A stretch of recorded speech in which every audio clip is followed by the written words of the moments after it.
Four of them.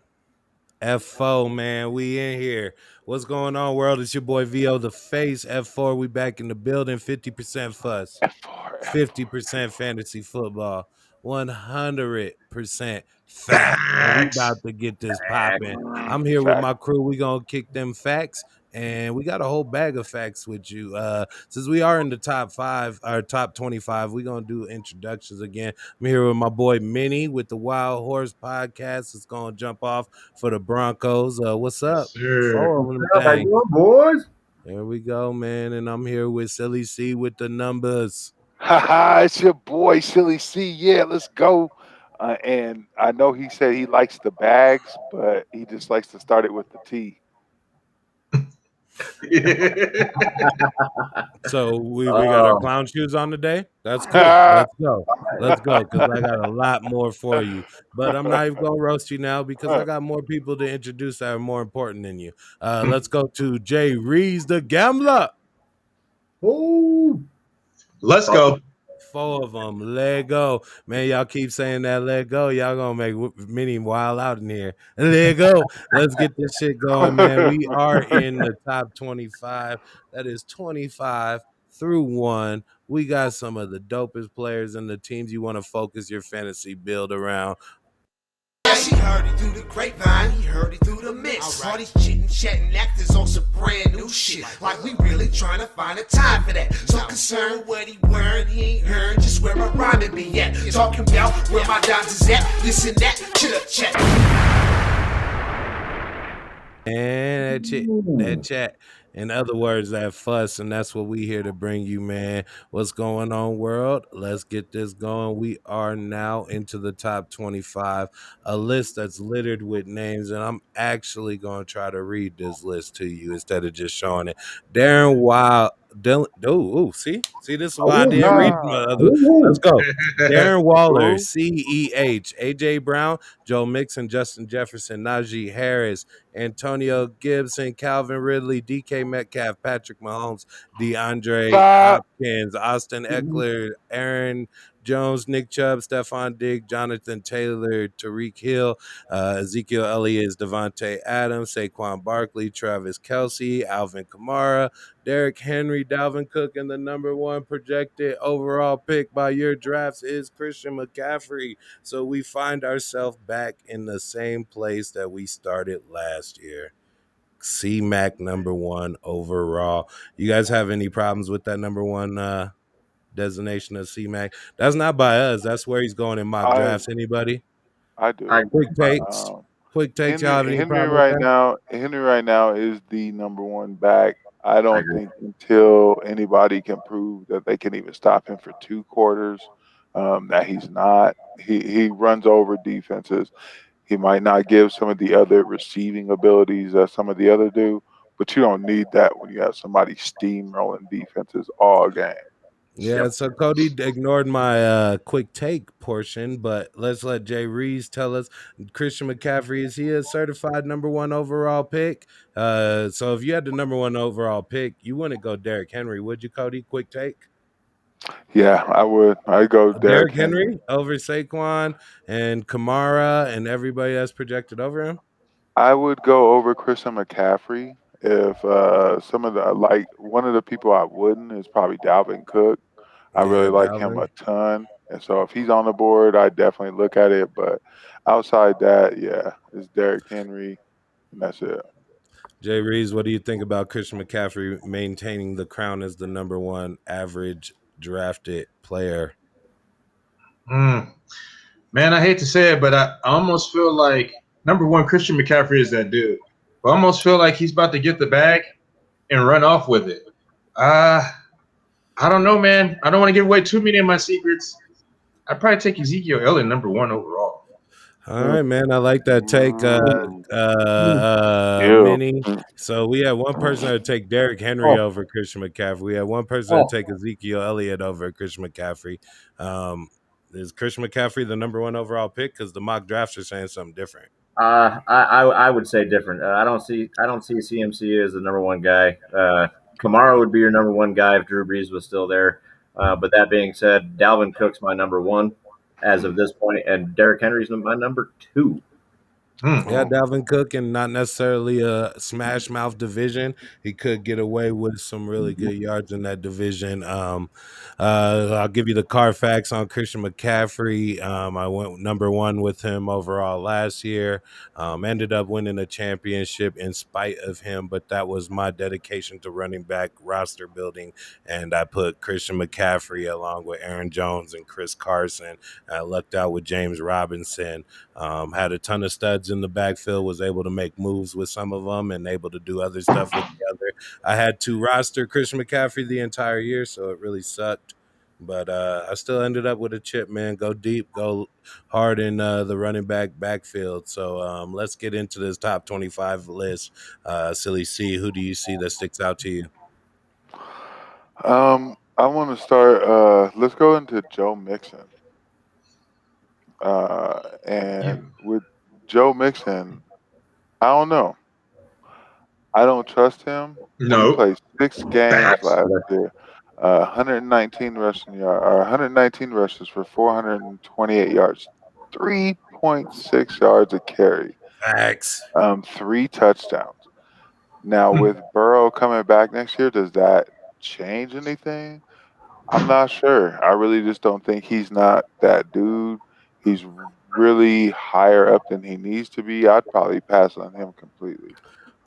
Well, he no longer has Jay Reese's doppelganger, aka Giovanni Bernard, to lean on for veteran leadership. His favorite person. Should I do a side by side? I should edit a side by side photo right now. Giovanni Bernard, Jay Reese. But yeah, freaking, they no longer have Gio, so he's no longer like the person getting the mentoring. He's now the person doing the mentoring. I hope he can step up to a role. He's a player that I have not drafted in the past and have been okay with that, and I think I'll be okay with not drafting him this year. But I see him getting them ads. Jay Reese, what do you think about this top 25 list, and what stands out to you? Oh man. Well, in previous segments, I did reference my brother Giovanni Bernard. Also, with Joe Mixon, I drafted him once. I would never draft him again. I'm really a firm believer of karma, and we all know about Joe Mixon's past, so I'm keeping that dude majorly off my fantasy teams. Yep. But I did want to talk about Jonathan Taylor. That boy had 232 carries, 1,169 rushing yards, Facts. 11 touchdowns. Facts. Then he had 36 receptions, 299 yards, and added one more touchdown. Jonathan Taylor was the man last year. He actually came on a little bit later in the season, but once he got going, and he actually led people to titles. Jonathan Taylor is looking like a special back. Now, things may be a little different with, I want to say it was their center that went down. No, Is it Quentin was Nelson? a guard. Oh, Yeah. okay. Yeah. So their number one guard, Quentin Nelson, he Quentin went down. Nelson, yeah. And also Carson Wentz went down. It's going to be a little tricky navigating through those waters, but I still think Jonathan Taylor could get it done. Minnie, who the hell starts quarterback for the Indianapolis? I don't even know what state they're in because they don't have a quarterback. Who starts at quarterback for the Colts, Minnie? Oh man, to be honest with you, I thought it was Jacoby Brissett, but he gone. Yeah, Jacob Eason.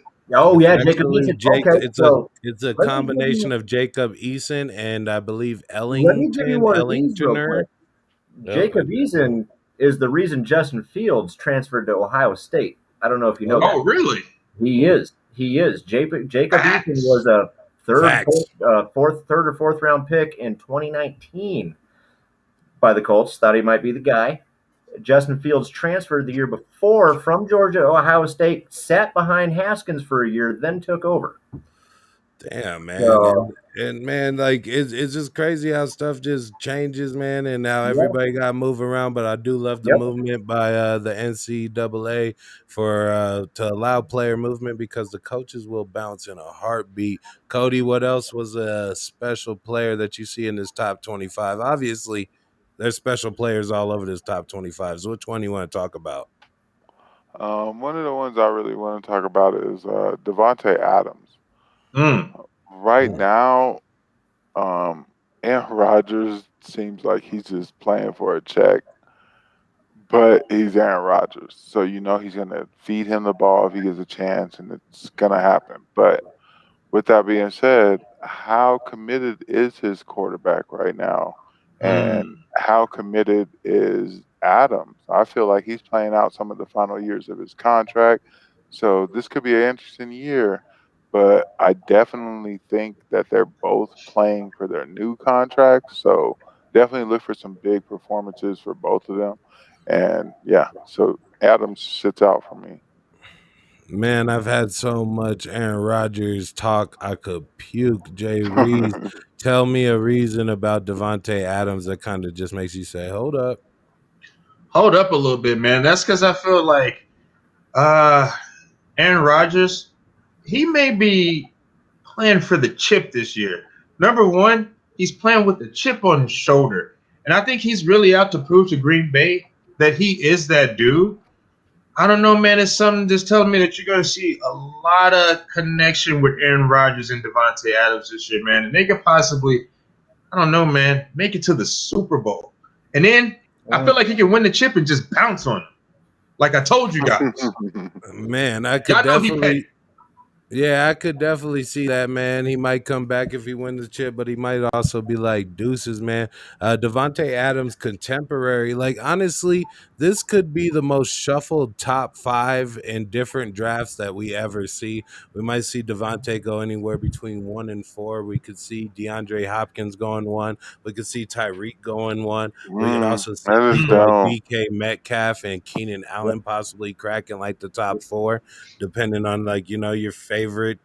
Like, man, like this wide receiver core is going to be a domino effect. And many quick takes. We'll get a quick take from everybody. Many quick take. How do you see this wide receiver shit stacking out? Oh, Stephon Diggs. Yeah, Stephon Diggs, you know, he's on the screen right there. Yep. You know, Stephon Diggs, DeAndre Hopkins. I can see just a big shuffle. Tyreek Hill. How does it fall out?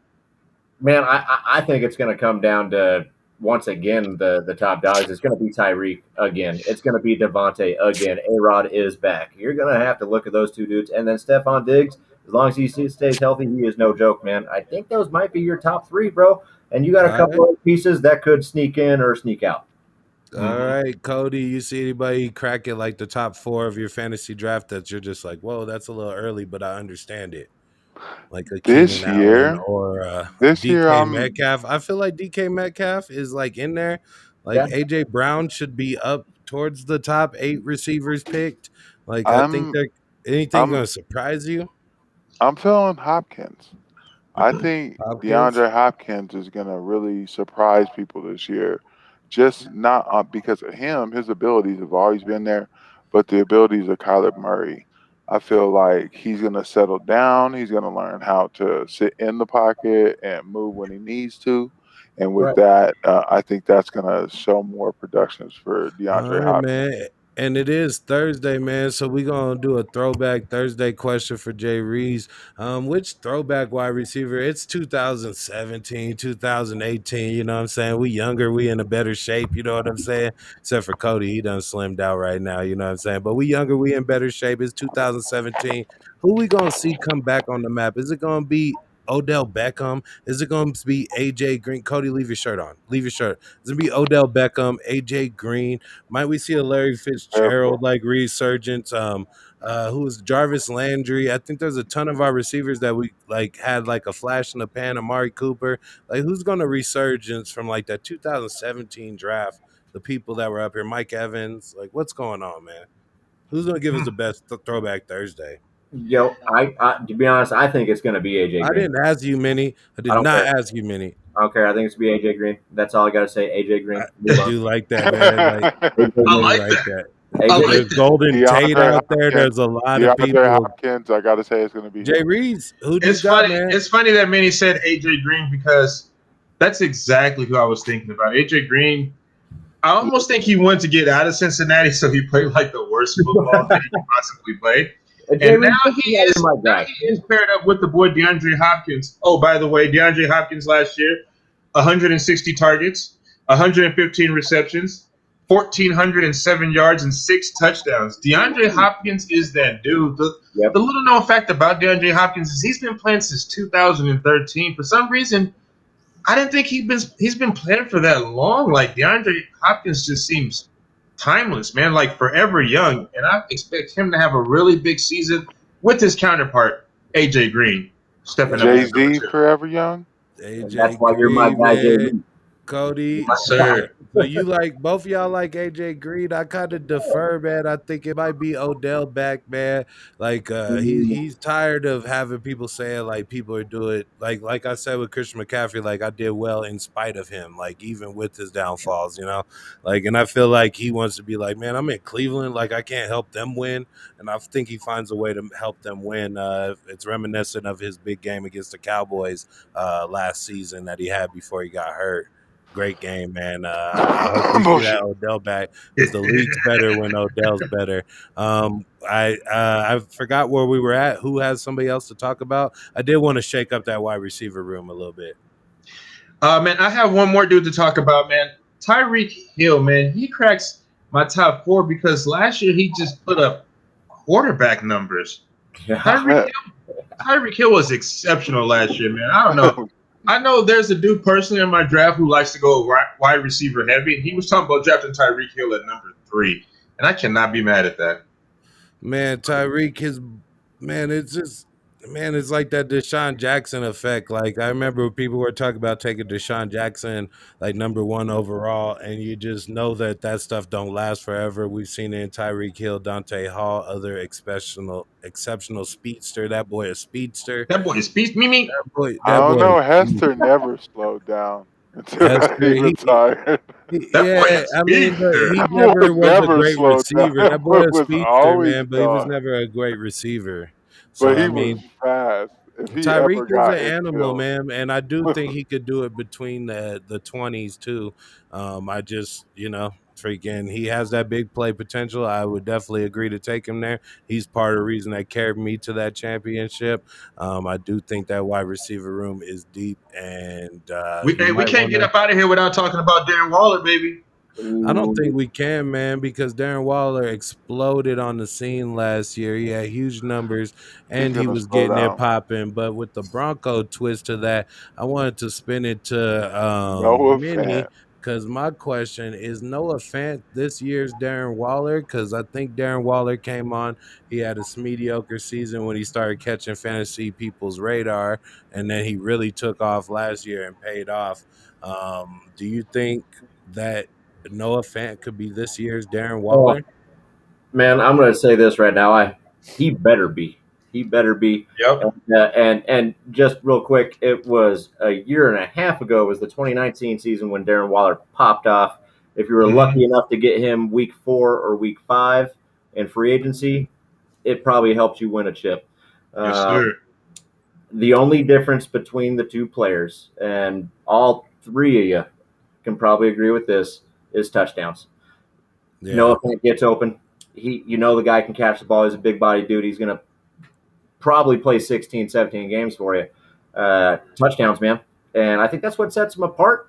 And I think Waller might have the edge a little bit as far as. Well, I mean, you see the touchdown as a stat that makes it different. I could see Fant putting up at least 9 touchdowns like Waller did last year, at least, possibly like a rushing touchdown too. Like I could see him doing double-digit touchdowns. So he might lead him in that. Where I see the stat that makes the difference is the 107 receptions. I don't see Fant getting that type of volume. I see him around 68 catches, regardless of quarterback. Jay Reeves, a lot of mouths to feed out there. A lot of mouths to feed. That's why I said touchdowns. That's going to be the difference. Yeah, Jay Reeves, as far as quarterback in Denver, it's a 50-50 competition. Drew Lock, Teddy Bridgewater. Does it matter who's his quarterback, who will have better production with? Teddy Bridgewater hasn't been known as a tight end type quarterback. Yeah, and that may affect Noah Fant a little bit because Teddy Bridgewater doesn't really target the tight ends that much. But my thing with Noah Fant is, just from having him last season, is health is wealth, man. And Noah Fant was banged up a lot last year. And I think that just, kind of ate into his production a little bit when he's out there on the field just banged up. So I just think he needs to stay healthy. He's not going to be a target hog like Darren Waller because they still don't really have anybody around Darren Waller. But Right. but as far as Noah Fant goes, the boy Jerry Jeudy and Cortland Sutton about the Yeah, yeah, and you could have gave us the Carfax on him too, because you were owner in 3 leagues. So I mean, as owner in him last year, do you feel like you might have been 1 year too early? Quick answer. yeah, man. He was a good tight end too, man. But I feel like I was a little too early. I feel like he may break out this season, so just look out for that. Yeah, so we gonna go on to Silly C. Just real quick, as far as schematically, no offense in your offense, Teddy Bridgewater is more traditionally like an outside the number person. Jay Reeves thought that might not work in his favor, but Noah Fant lines out outside the number. Do you think he could get some big numbers with Teddy Bridgewater? I don't think we have the offensive line to start going outside the numbers. That's why I think Drew Lock is going to fit best with this line that we have. Mhm. Like you've seen some of the production that they've been able to produce when anybody goes out the pocket, it gets pretty ugly. So that's kind of scary. So I think in that case, Teddy Bridgewater's game actually takes a minus or like a dive because of that. Not because of him, but just because we don't have the line to play his game. So I think, yeah, Lock All would be right, so Minnie, go ahead and take like 90 seconds. Give us a breakdown on that line that Cody said was weak, which has improved of lately. Kind of give us the Broncos breakdown, where they're at, what they're doing, what seems to be happening. I know there's so many different angles to go, but I say just give it to us. Let us know that O-line and that quarterback situation. All right, O-line, as far as I'm concerned, what I've heard, there's no problems there. People are fighting for jobs. And you've got a guy, Nite Mude, who's supposed to be a backup. You've got Quinn Miners, the belly. The belly is supposed to be a backup. And let's not forget Lloyd Cushenberry, who won a national title with Joe Burrow and was his center for, that national title year. Stepped up his game. Garrett Bowles, all-pro last year, has turned out to what we wanted to be. That right tackle position is going to come down to it. Bobby Massey wins that job right away. Quarterback, dude, it's 50-50. Drew hasn't done anything to lose the job. Teddy hasn't done anything to take it.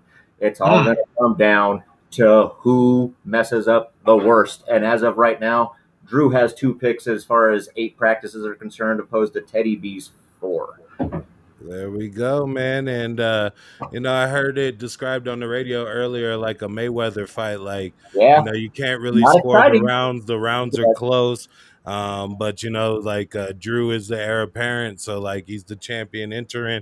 So he's getting a nod in a lot of these situations. I think we might have as a Mayweather fight, which would be lucky for Bronco fans because we're glad to get back in competition. Any closing words for our top 25, Jay Reese?